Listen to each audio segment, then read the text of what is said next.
गत 9 जून को जम्मू कश्मीर के रियासी सेक्टर में आतंकवादियों द्वारा की गई कायरतापूर्ण कार्रवाई के बाद अब देश भर में उबाल छा गया है और इसी को लेकर अब विश्व हिंदू परिषद, बजरंग दल, मातृशक्ति और जितने भी अन्य ये सभी संगठन हैं, इन्होंने अब जिला उपायुक्त के माध्यम से राष्ट्रपति को ज्ञापन सौंपा है। क्या मांग की है ज्ञापन में, दिखाएंगे आपको इस खबर में। नमस्कार, मैं हूं मन्नू मेहता और आप देख रहे हैं गुरुग्राम न्यूज। गत 9 जून को जब देश के प्रधानमंत्री नरेंद्र मोदी तीसरी बार शपथ लेने वाले थे, ठीक उससे पहले रियासी सेक्टर में श्रद्धालुओं की बस पर हुई फायरिंग के बाद 10 लोगों की मौत ने देश को हिलाकर रख दिया है और उसके बाद आज देश में इस तरह का एक माहौल पैदा हो चुका है कि इस आतंकी कार्रवाई के बाद ये इस तरह का माहौल पैदा हो चुका है। इस समय सभी जो संगठन हैं, चाहे विश्व हिंदू परिषद है, आरएसएस है, मातृशक्ति है, ये बजरंग दल है, ये सभी मिलके आप देख सकते हैं कि इस समय जिहाद के खिलाफ, खुल के खिलाफ, उनके कार्रवाई करने की तो मांग कर ही रहे हैं। साथ में उनके जो नारे भी लगा रहे हैं कि इस तरह के जो कायरतापूर्ण कार्रवाई की गई है उसके खिलाफ जरूर एक कड़ी कार्रवाई होनी चाहिए। आज ज्ञापन देने के लिए हमारे साथ बजरंग दल से भी पहुंचे हैं, आरएसएस से भी पहुंचे हुए हैं, हिंदू वाहिनी या बाकी जितने भी संगठन हैं सभी यहाँ पर पहुंचे हुए हैं, मातृशक्ति और ये सभी पहुंचे हुए हैं। इनसे बात करते हैं। सर, आज आप पहुंचे हैं, क्या मांग लेकर यहाँ पर पहुंचे? देखिए, जैसे आप सभी को विदित है, पूरे देश में आक्रोश है कि 9 जून को जो वैष्णो देवी श्रद्धालु जो जा रहे थे वैष्णो माता के दर्शन करने के लिए, उन पर आतंकवादियों ने, जिहादियों ने घात लगा करके बस पर हमला किया, 10 लोगों को मौत के घाट उतार दिया। उसके विरोध में आज ये पूरे हिंदुस्तान में ज्ञापन दे रहे हैं। हमारे केंद्रीय जो कार्यकारिणी है उसके निर्देशानुसार पूरे देश में ज्ञापन देंगे राष्ट्रपति महोदय के नाम पे, ताकि उन अपराधियों को, उन जघन्य अपराधियों के खिलाफ, उन आतंकवादियों के खिलाफ, उन जिहादियों के खिलाफ कड़ी से कड़ी कार्रवाई हो सके। जब धारा 370 हटी थी तो ये लगा था कि कुछ शांति कश्मीर में हो गई, लेकिन अब दोबारा से आतंकवाद के पैर पसरने लगे हैं। तो हमारा महामहिम राष्ट्रपति महोदय से आग्रह है, उपायुक्त महोदय के माध्यम से उनको ज्ञापन दे रहे हैं पूरे देश में कि इन आतंकवादियों के खिलाफ कड़ी से कड़ी कार्रवाई की जाए, ताकि ऐसा जघन्य अपराध भविष्य में ना हो सके। बजरंग दल के संयोजक प्रवीण भी हमारे साथ है।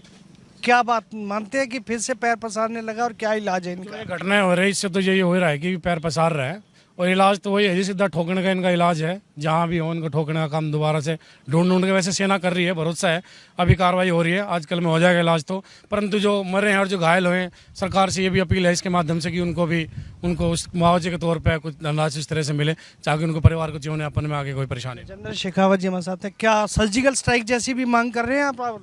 बिल्कुल, आतंकवाद को खत्म करना है तो इस तरह की चीजें करनी होंगी, ताकि उनको उसी के अंदाज में जवाब दिया जा सके, ताकि आने वाले समय में जिस तरह से सर्जिकल स्ट्राइक की थी तो काफी दिन तक शांति रही थी और आज ये भूल चुके हैं कि वही नरेंद्र मोदी आज दोबारा बैठ चुके हैं। तो मेरी महामहिम राष्ट्रपति के माध्यम से ये एक सरकार को संदेश जाए कि इस तरह की जो जघन्य अपराध होते हैं, श्रद्धालुओं के ऊपर बर्बरता बरती जाती है, पहले गोली चलाकर बस खाई में गिर जाती है और उसके बाद भी गोलियां चलाई जाती हैं, इस तरह के आपराधिक घटनाओं को अंजाम जो दे रहे हैं उनको ऊपर कड़ी से कड़ी कार्रवाई की जाए और सीधी सर्जिकल स्ट्राइक की तरह से ही कार्रवाई की जाए, ताकि उनको आंख दिखाई जा सके, उनको जवाब दिया जा सके। लेकिन आपको नहीं लगता कि इस समय नरेंद्र मोदी पूरी तरह से जिस तरह नहीं आ पाए हैं तो कहीं ना कहीं वो कमजोर साबित होंगे इसमें? बात नरेंद्र मोदी जी की नहीं है, कहीं ना कहीं हिंदुओं को दबाया जा रहा है। ये बात अकेले हमारे धार्मिक स्थान माता वैष्णो की नहीं है, ये हमारे नज़दीक में लगते हुए हमारे साथ क्या हुआ था पिछले साल। कहीं ना कहीं जो हमारे बीच में विदेशी ताकतें काम कर रही है, उन पर रोक लगाने की ज़रूरत है और इसके लिए हमारा बजरंग दल और विश्व हिंदू परिषद बिल्कुल तैयार है। हम एक एक को सरकार के नुमाइंदे बन करके, सरकार के रक्षक बन करके, देश के रक्षक बन करके हम इनकी पहचान करेंगे और सरकार का बताने का काम करेंगे। एक सवाल उठाया है कि विदेशी ताकतें भी किसी न किसी के साथ मिलके काम करती हैं। क्या मानते हैं विदेशी ताकतों के साथ कोई राजनीतिक दल भी हो सकते हैं? देखिए, हमें जितना दुश्मनों का डर नहीं है, जितने अपने भीतर घातियों का डर है, और ये सच्चाई है, ये सबको पता भी है, सब जानते भी हैं। कहाँ गया वो बॉलीवुड गैंग जो फ़लस्तीन पे आंसू बहा रहा था। आज कोई भी बुद्धिजीवी निकल के क्यों सवाल नहीं करता कि क्या ये इसको हम भीतरघात ना माने। ये भीतरघातियों का भी काम है, भीतरघाती साथ दे रहे हैं, साथ में पाकिस्तान पोषित आतंकवाद तो है ही है इसमें। और आज इसी विषय में हम इकट्ठा हुए हैं ताकि माननीय राष्ट्रपति महोदया को अपना ज्ञापन हम भेज सकें और इन पर कड़ी कार्रवाई हो। कुल मिलाकर राष्ट्रपति के नाम ज्ञापन सौंपने के लिए सभी अब जिला उपायुक्त दफ्तर की तरफ सभी चल रहे हैं और सभी की एक ही मांग है कि इस्लामिक जिहाद के नाम पर जो ये कार्रवाई हो रही है इसे ख़त्म किया जाए। ये इस्लामिक जिहाद का बाकायदा आरोप लगाया जा रहा है। हालांकि ये तो जांच के बाद स्पष्ट होगा कि इसके बाद कौन है, लेकिन ये जरूर है कि इस समय ये सामने आप देख सकते हैं कि किस तरह से नारे लगते हुए सभी इस समय अब जिला उपायुक्त के पास जा रहे हैं।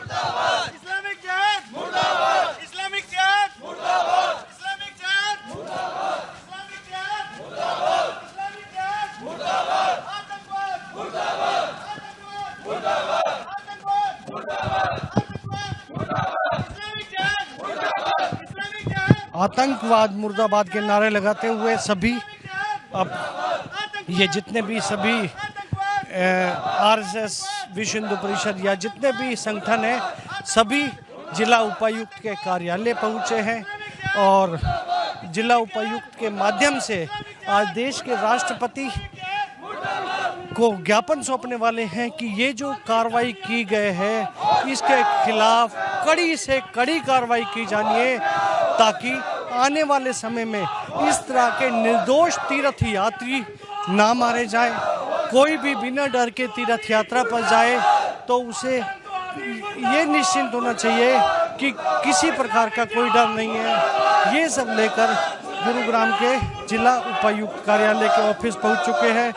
आप देख सकते हैं कि इस समय काफ़ी रोष के बाद यहाँ पर ये सभी पहुँचे हैं और अब इनसे ज्ञापन लेने के लिए और उम्मीद की जाती है कि आज जो ज्ञापन दिया जा रहा है इसका असर कहीं न कहीं जरूर माननीय राष्ट्रपति इसे अपने संज्ञान में लेकर एक कड़ी कार्रवाई का आदेश दें ताकि आने वाले समय में हर तीर्थ यात्री अपने आप को बिल्कुल सही और सेफ समझे। मेरे सहयोगी मोनू के साथ मन्नू मेहता, गुरुग्राम न्यूज।